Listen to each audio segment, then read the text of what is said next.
July 28 വിശുദ്ധ അൽഫോൻസ. മുട്ടത്ത് പാടത്തെ യൗസേപ്പിൻ്റെയും മറിയത്തിൻ്റെയും 4ാമത്തെ മകളാണ് അന്നക്കുട്ടി എന്ന അൽഫോൻസ.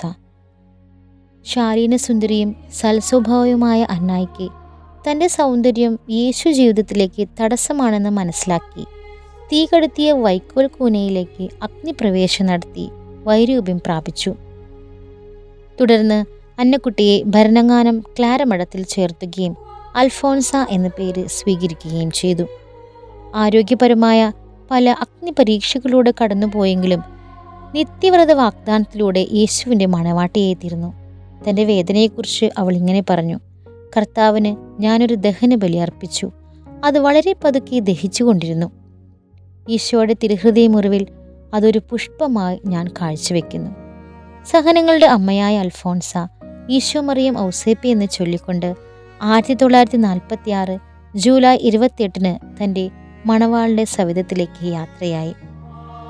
ഭാരതത്തിലെ വിശുദ്ധഗണത്തിലെ പൊൻതൂവലാണ് അൽഫോൻസ അമ്മ.